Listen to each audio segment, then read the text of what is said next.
Welcome to Seymour Duncan's online course on how to swap passive for active pickups. If you haven't already, please download the accompanying PDF. You'll find additional information in there. But also check out our website at seymourduncan.com.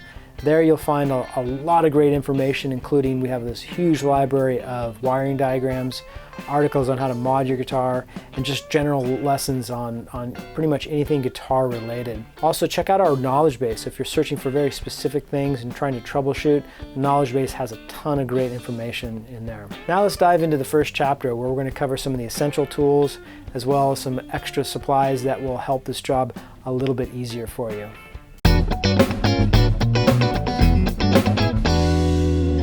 The first thing we want to cover is the tools and supplies that we recommend. And as you can see here, we have quite a few tools here. Some of these are kind of non-essential, but keep that in mind as we go through it. I'm going to start with some of the essential tools. One of the most critical one is to get yourself some eye protection, some safety glasses. If you don't already wear glasses like myself, having some safety glasses is real important, because as you're working, especially with the hot solder, sometimes that it can actually fly up and into your eyes. So you definitely want to protect your eyes. The main thing that you're going to be using is a soldering iron, so it's good to get a decent soldering station. So the ones that we recommend rated roughly between 40 and 85 watts. If you haven't already watched our How to Solder course, check that out, because we go into more detail on the settings of your soldering station, as well as types of solder and types of tips and things like that. So, but just on a kind of a quick high level thing is, like, you want to make sure that you use a tip that's like a chisel tip. That's going to give you a nice kind of surface area so you can melt solder to the back of a potentiometer, which is kind of a big heat sink, and a small little pencil tip is not, it's not going to be able to heat that up. So the chisel tip works really well. We recommend a 60-40 rosin core solder. If your terminals are dirty, there's too much solder, you need to remove things, you have a couple choices, one of which is a solder sucker, or this solder wick, which basically is kind of, it acts like a sponge when you heat it up, and the solder will pull and get kind of absorbed by this solder braid. Works really nice. Not essential. A lot of times we're going to use the solder that's already on the terminals.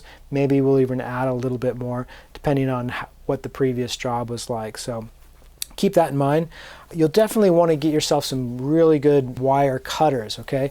Now, it's different from something like this. These are great for like cutting strings, but for something like this, you don't want to cut strings, because it can actually damage it, and you want to make sure that these are sharp and in best working condition when you're working with wires. It makes it much easier. Another thing that's really a nice thing to have is either some tweezers or some like skinny needle nose pliers. It's going to make working in the cavity of the guitar much easier. Plus we can use one of these items to be able to hold the wires down as we solder it to, let's say, the back of a potentiometer, or even hold the capacitor in place. So either one of these is fine. It's kind of up to you what you feel more comfortable with. Another thing that's really good to have is one of these kind of shop rulers. This has both the kind of the standard as well as like the metric side. We're going to use this to measure the pickup height, and it's great, like, even if you just want to measure your action, there's a lot of great uses with one of these. Another important tool is to get yourself some wire strippers. This particular one goes from 22 gauge all the way to 32 gauge, and that's a good range for the types of wires that we're going to be working with. Another thing you're going to need is a 9-volt battery, because the active pickups, they're going to require some power, so definitely get yourself a 9-volt battery. Another thing that's really kind of nice to have is to get yourself some like trays. These are from old pickup boxes, and what's nice with these trays is that as we're removing parts from the guitar, we can keep them in their own kind of designated area so they don't get mixed up, and so we know that the correct screws are going back to the correct holes. Another thing that's kind of a nice to have item is some of these helping hands.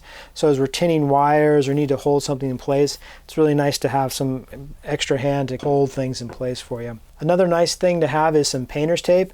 This is going to be helpful because as we take off these strings, we're going to tape down this bridge here, and this can also be used to hold some of these towels in place as we're working in electronics.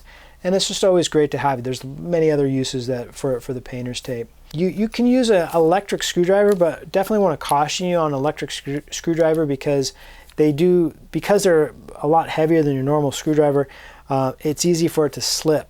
And you don't want to slip and then accidentally scratch your guitar as you're trying to either unscrew or even screw in the screws on the guitar. So just be really, really careful if you're going to use an electric screwdriver. You're also going to need a couple screwdrivers, a Phillips and a standard.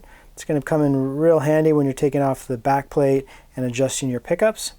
A couple nice to have things as you're taking everything off is to get a cloth to be able to polish your guitar, and it's nice to have a brush like this to be able to clean things off. It's great when you're kind of starting to clean off any big bits on your mat here, in case just to kind of keep the guitar from being scratched from little chunks of, let's say, solder or something like that. All this is placed on a guitar mat from Music Nomad with this kind of neck support, which is really nice. So if you have access to something like that, that's going to be really helpful for you. Another thing that's kind of nice to have is some shrink tubing. We're going to have to connect a couple of wires, and this will be nice to be able to protect them so they don't ground out within the cavity of the guitar. Another really nice to have item is, it's not really essential, but getting a multimeter can be helpful because once you hook up your guitars, you can actually test the pickups to see if they're reading correctly, and that's what we're going to do. But if you don't have a multimeter, that's okay. There's other ways to check the pickups before we put the strings on. Another tool you may need is a small Allen wrench or possibly a small screwdriver to be able to remove these knobs on the guitar. And once you get the knobs off, you'll need the right socket size to remove this bolt here. Make sure that you're using something like this versus, like, you don't want to use your needle nose pliers because there's a good chance you're going to scratch your guitar. Something like this works really well, and there's less risk in damaging your guitar. Another nice to have item is a guitar winder. And last but not least is some brand new Seymour Duncan blackout pickups that we're going to install in this ESP LTD guitar. Let's go on to the next chapter where we're going to take some measurements.